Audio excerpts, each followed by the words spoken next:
Hi everyone, welcome. I'm Rocio Ruiz, the host and producer of Out in the Real World podcast. If you are going through a major change in your life and are experiencing feelings of uncertainty, my hope is that when you listen, you find comfort and support through listening to other people's stories. I'm very excited because today I have our lovely guest, Yadelin Fernandez. Thank you, Yadelin, for being here. Yadelin graduated in 2021 from the State University of New York at Geneseo. She got her Bachelor of Arts in English and Language of Arts in Teacher Education. Oh, okay. Thank goodness. Advanced So, education, yeah. so tell us a little bit about yourself. Where you grew up and kind of your little journey up until like Geneseo and even what you're doing now a little bit. Okay.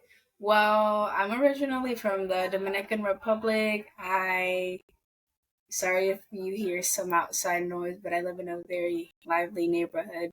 Um, but as I was saying, I was born in the Dominican Republic, came to New York at the age of 4, grew up in Washington Heights, and pretty much was raised there. Went to middle school there as well as high school. But I did end up moving a couple of times as like I lived in Westchester and still traveled to high school in Washington Heights just because I just was used to being in Washington Heights. It was my home.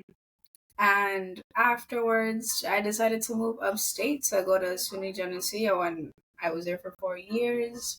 Made some pretty good memories, good friends, and now I'm working as a teacher. I've been teaching for I just started my third year as a teacher, and yeah, it's something. It's an experience, but I've been loving the journey, and here I am. Well, congratulations for where all the things that you've accomplished thus far. And I would like to get to know a little bit more of your background. Growing up, did you feel as though college was something that was encouraged? Was that something that was put on you, or is that something that you just kind of knew you wanted to pursue? I think that it was always something I knew I was capable of. My family was very much encouraging me always to get an education, especially like my father as well. He would always tell me like your education is something like no one can ever take away from you. Like that's yours. That belongs to you.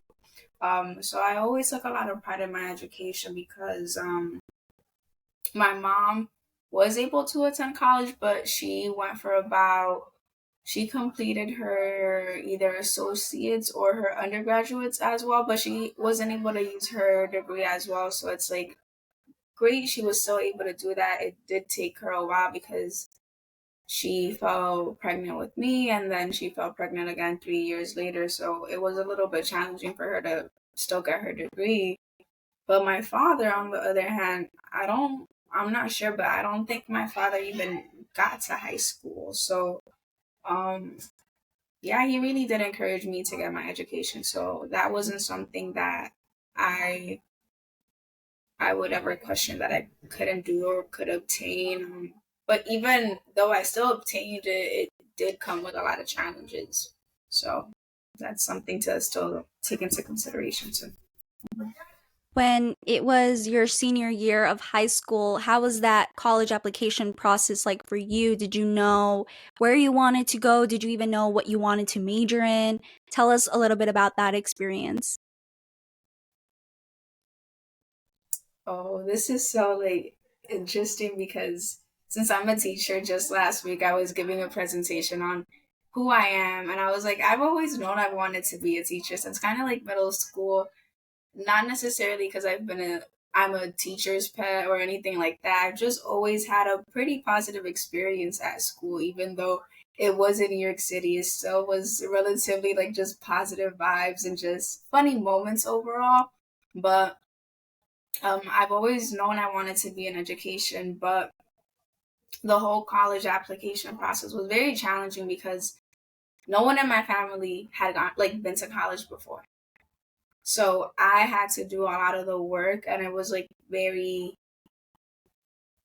confusing. to put it quite frank. Like it was very confusing. So it was already challenging on that end. But it was also challenging on the end that I was having family issues as well at the time because my mom didn't want me to go upstate. There, she didn't really want me to go to school upstate New York. She wanted me to stay home. And I just was pretty much tired of being in the city and I just wanted to go away. And that's how I ended up in Geneseo. I heard they had a really good education program, and I was like, why not? It seems like a pretty good break.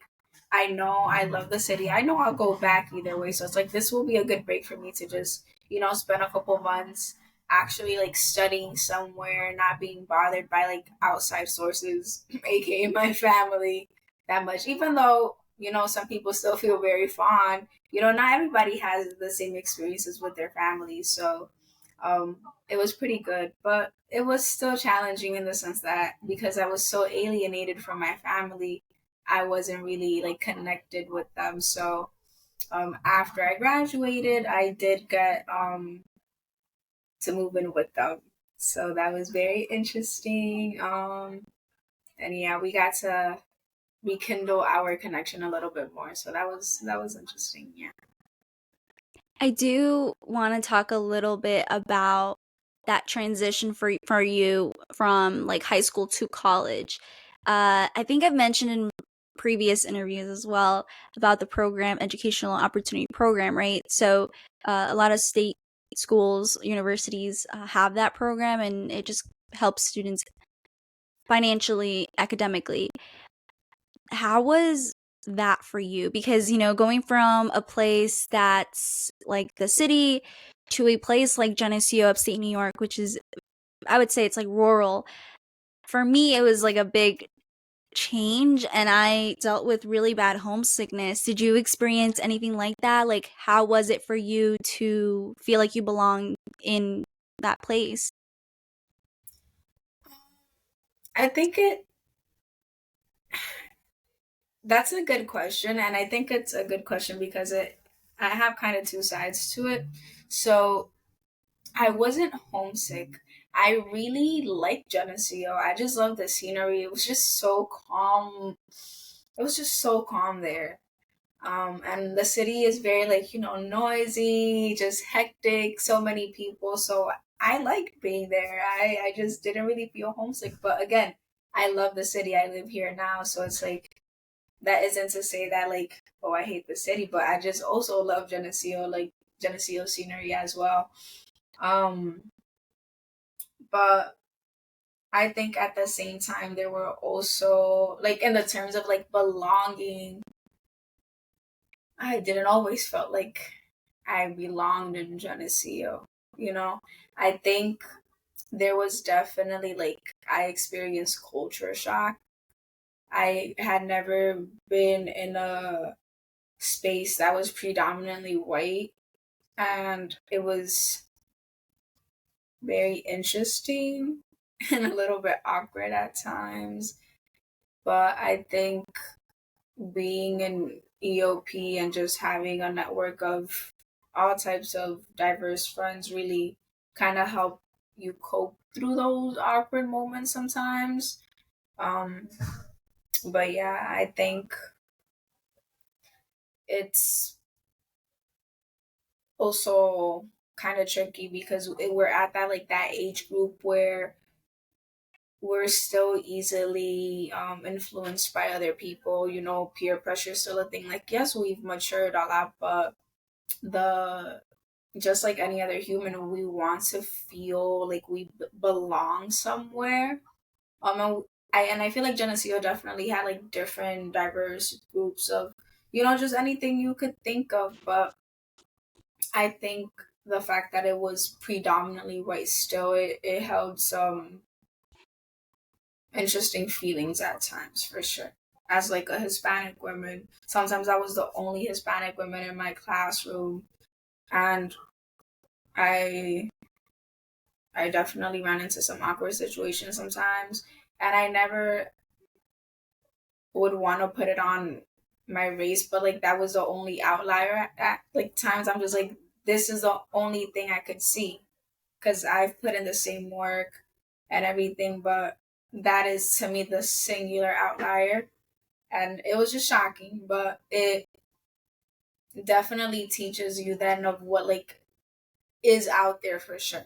So I think from there you just kind of learn and move on. But yeah, I'd say that. But I still like I enjoyed my experience at Geneseo, but it still doesn't take away from like other things that definitely need to be addressed, which I feel like I have already addressed in this Absolutely, discussion. So yeah. yeah. And But especially if you're like moving, you know, far away, I guess you could say, because from like the city, it's like 6 to 7 hours away. So just adjusting to a new space in general is challenging in itself.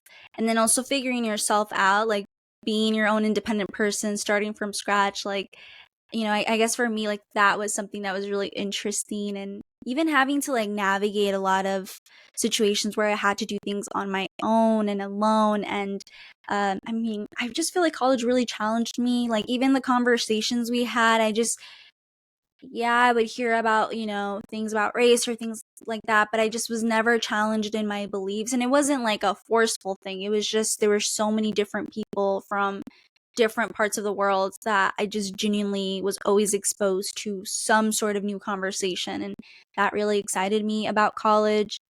I love that you did say that you had some great memories as well.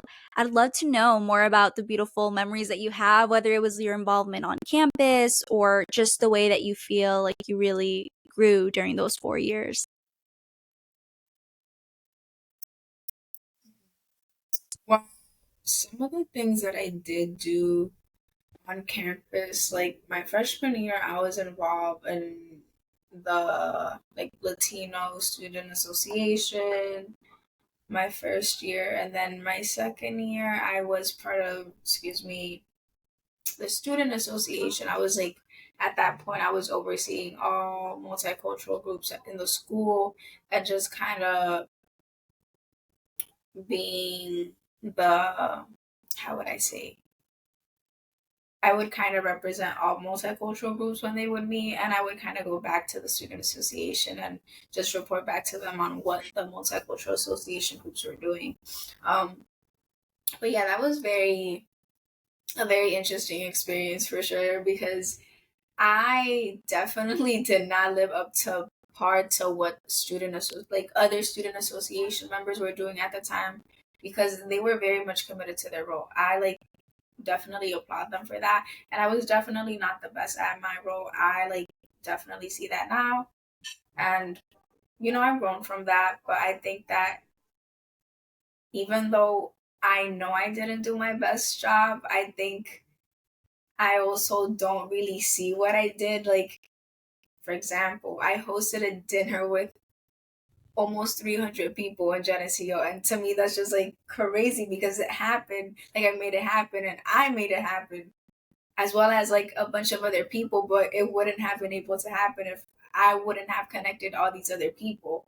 So I'm just like, okay, I didn't do that great, but I did do this great thing. So I'm proud of that. And then I did join a sorority, which was THUSA. I had a pretty good experience with those ladies as well. Just very intelligent young girls, very kind. Um, and yeah, I had a great time with them. I I wasn't very much of a person that would go out as well in Geneseo, so but they were just a good group of young ladies to go out with sometimes, so that was nice. Oh, I'm glad he did get to go out a few times. I only went once my freshman year, and it just wasn't for me.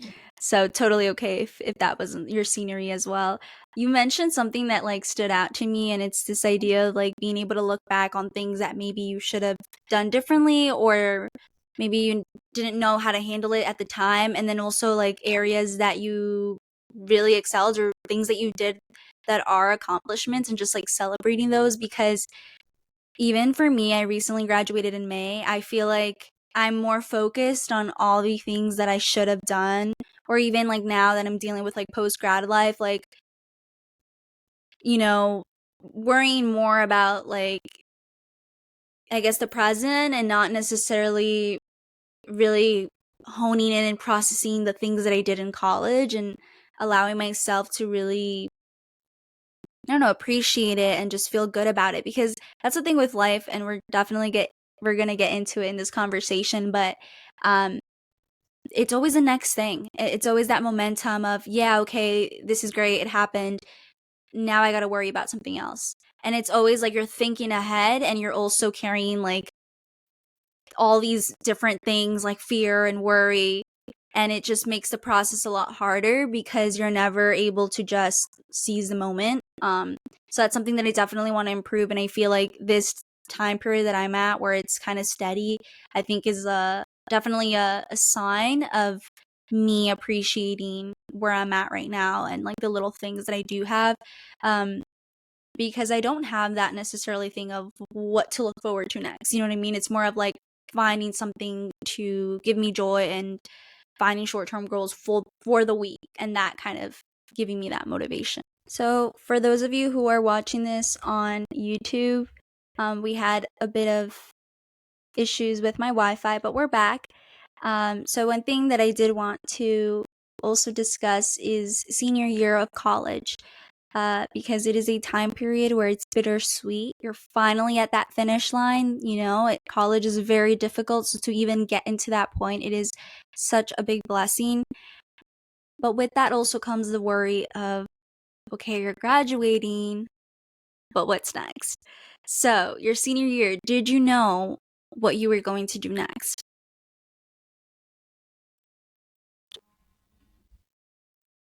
Well, yes, I did know, but I just didn't know like, what specific steps I would make to get there. So like I knew I would get a teaching position at some point after graduating. I just like wasn't sure where and when. But it happened pretty soon after graduating, like maybe a month and a half. Like it didn't take long because I was like, I need to start finding my own way to just be responsible for myself, because I had goals in mind. I was like, I need to move into my own place and just start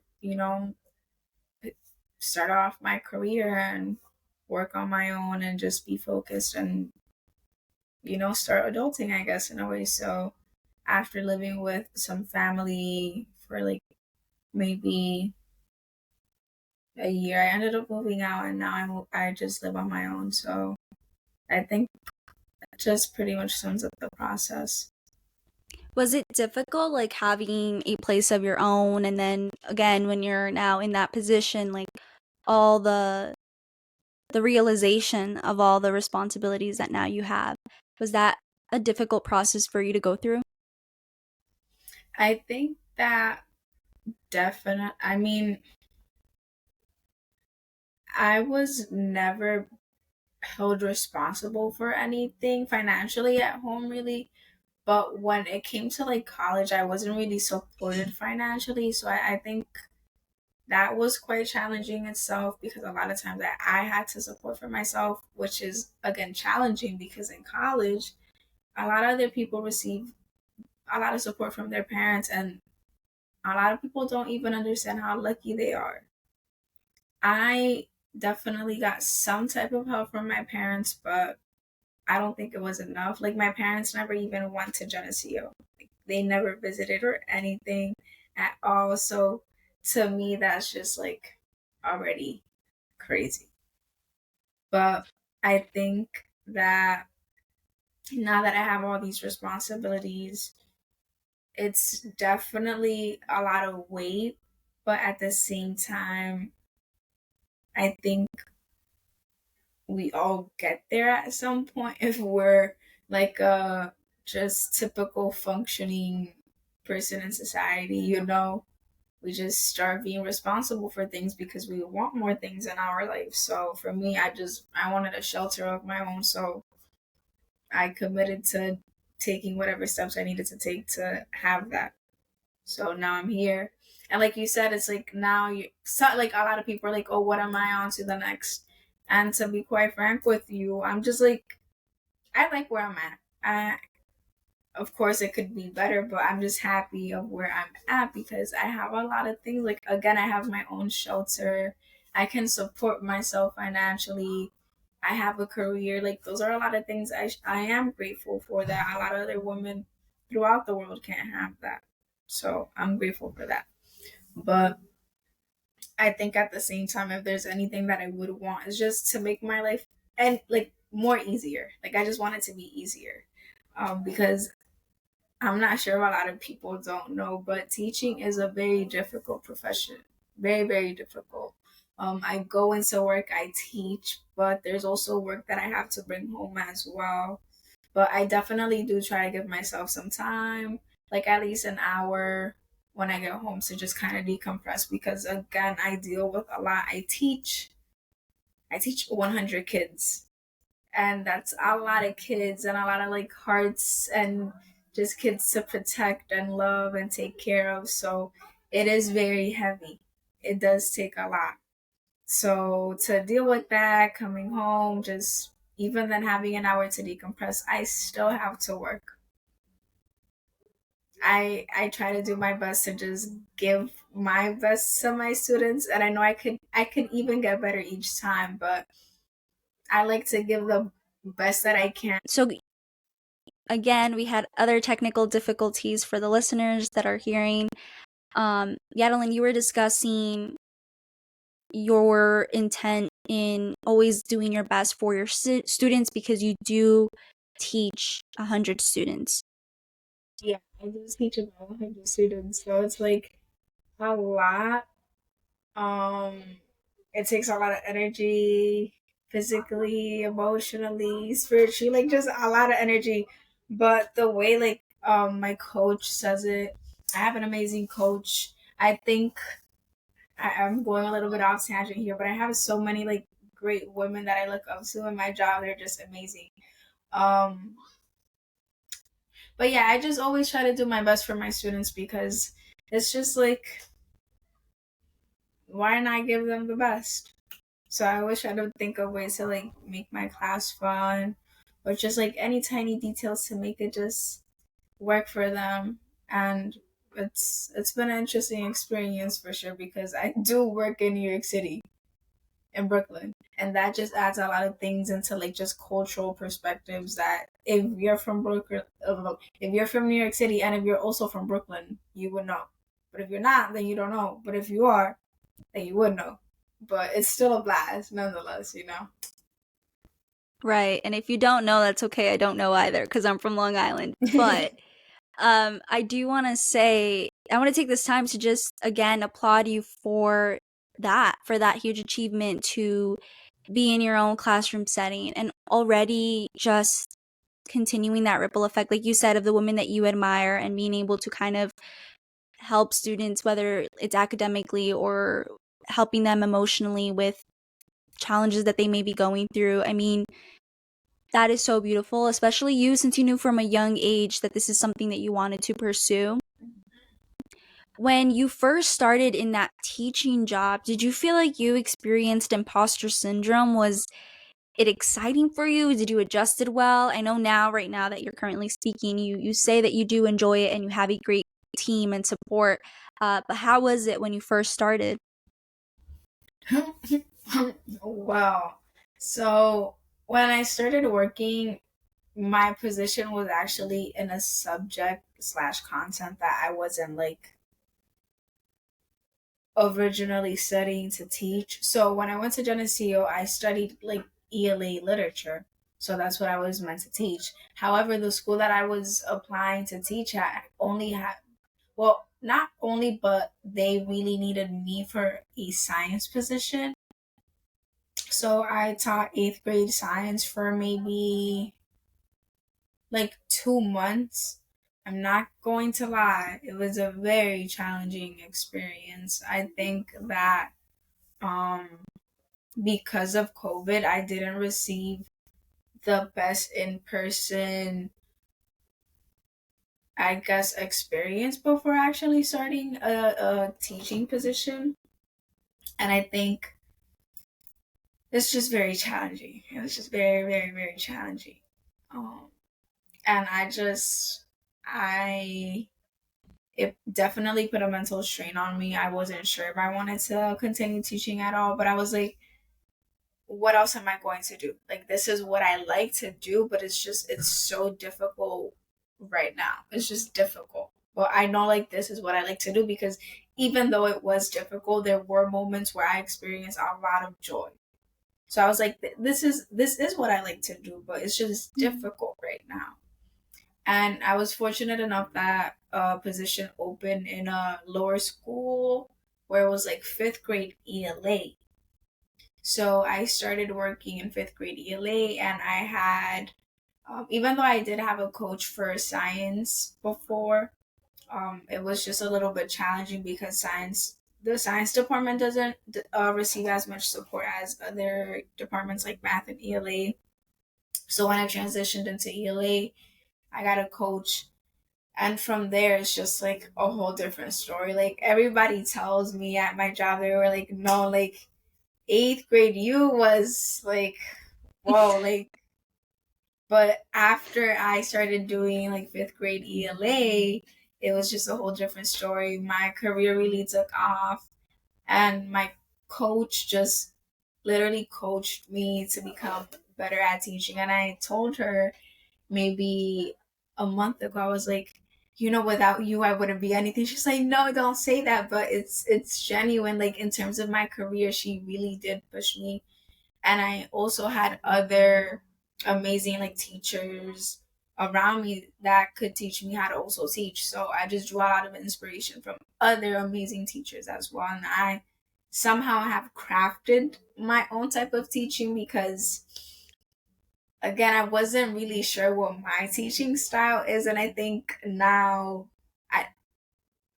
I taught the same group for 2 years, and I'm now teaching a new group for the first time. And it's been a very interesting experience because I know I'm not that much older than my students. I'm about like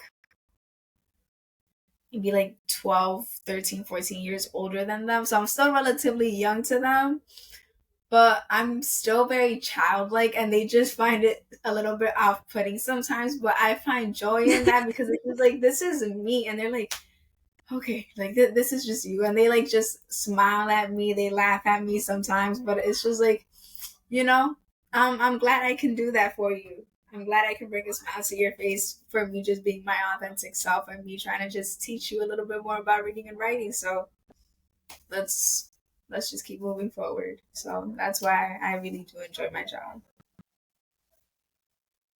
That made me so happy, and like I said, I just love that you're shared that experience, especially with the whole, it's difficult right now. Mhm. Because that's something that I'm so excited for, is like whenever I do have an opportunity in the future to do what I love and to have that mentorship from people in the field and that experience for a while, like I just can't wait to know what that feels like. Um, so to know that you've had that experience and that you enjoy what you do and that you feel like you're growing and you're being challenged, that is just amazing. So I'm so happy to hear that. What do you think was something that also helped you during times where you were struggling or you were dealing with challenges? Ooh. Well, I think that I'm so honestly like learning to think of ways to like cope through challenges. I think that, again, maybe I do go through some imposter syndrome sometimes, but I think that also as I become more conscious, there's a lot of other things I start taking into like perspective about life and what I would like to do with it. So I don't know. I think, oof, I don't know. I don't think I really have an answer for you. I definitely have been through challenges, but I, I guess I just give it time, really. I feel I ride through the wave basically. I guess a lot of times, we hit these highs and it's like amazing, of course. And Mm-hmm. other times, at least for me, my experience is like I hit highs and then it's like a plateau and it's like very nice, it's very calm, it's very peaceful. And it's a plateau for a while. And inevitably something does happen, because it's life. It's not always going to be a Right. high, it's not always going to be a plateau. So there might be some dips along the way, and those dips may be very difficult. But when there's a dip, the dip may also have a plateau. So you may be low for a little bit as well. But even Mm-hmm. if you're low for a little bit, there's always like another spike somewhere.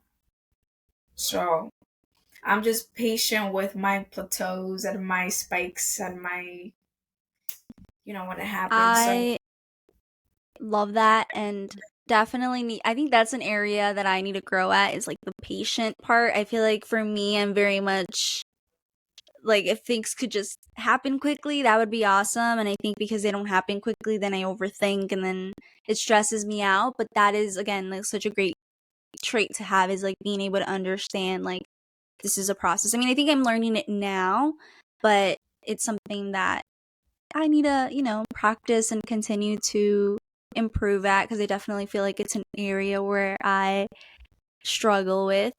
Um, oh, okay. So, what I wanted to like lastly touch base on is like, my reasoning for doing this podcast, right, called Out in the Real World, just really touches based on everybody's experiences as they're out of college, because that has been, school has been a big part of our lives for a really long time. So when you're freshly out of that, it can be hard to adjust to. And I know a lot of the interviews that I have, some of them, we do discuss like the negatives and the challenges of adjusting to adulthood or figuring ourselves out and trying to get opportunities and whatever the case may be. But I also do love when we do talk about people who have figured out, obviously we're continuing to figure things out, but what I mean by that is like an opportunity like the one that you've had of being a teacher and realizing that that is something that fulfills you, and that you're continuing to grow in that role and as a person. And it's so helpful for me, and I'm sure for the listeners as well, to just listen to people and how they cope and navigate their own things. Like, for example, what you said about just going through it with a wave and being like okay with the highs and lows and just being patient with that. That's something that I am going to take away, and I want to continue to again improve in that area. And I hope that for the listener as well, like if that's something that you relate to as well, where maybe you stress out a lot or maybe you also go through the wave, learning to celebrate that, and then if you struggle in the area like me, learning to work on that as well. So Yadelin, we had a conversation prior to our interview as well, and we went deep, right, about like society and just like our own realizations as we're adjusting into this world. What are some key takeaways that you hope a listener can learn from our conversation today? I think some key takeaways that we could take is that, you know, be in places where you feel good at. Take breaks occasionally for you to experience other settings and other amazing atmospheres, but be in places where you love to be. At least for me, like I like being in places where I love to be, just the atmosphere. Do what you like to do. I know I'm very privileged to say that because not everybody can do, but if you can do something, do what you like to do. Do what you like to do and try your best to be good at it, Not perfect, but just excel at it. And I would also say that, be patient. I know a lot of things in life can come fast, but a lot of things can happen also very slow. So at least for me, I know that's not going to be the same experience for everybody, but if that is what some people can relate to, like just go through the wave You know, some dips are gonna be tough. Some plateaus are gonna be very chill. You're gonna be like, whoa, why is my life so boring? It's not that it's boring, it's just a plateau. It's peaceful. Wait for the spike or just wait for the drop. But you know, again, it's a wave, ride it out, and those are just the takeaways I would say. Thank you so much. I appreciate that. Is there anything else that you want to add before we finish this episode? Hmm. I'm not sure if anyone like just wants to connect with me, I guess, and talk about their experience or receive some guidance. I'd be more than willing to like reconnect with someone else and help them like just navigate through their college experience. So if there are any like I guess college students or just even anyone outside of like just after graduating as well, like if they wanna connect, I'm here. So that's that. Thank you so much for that. I will, after this, I'll make sure to include it in wherever the person is listening, whether it's Spotify or whether it's YouTube. Make sure to include that in the description of the episode. Thank you all so much for listening to this episode and hearing Yadelin's story. Yadelin, thank you for being here, sharing your story, giving us some of your wisdom, and just for being patient with me. Because, guys, I was struggling a little bit with my Wi-Fi Good. and other things, but we made it work.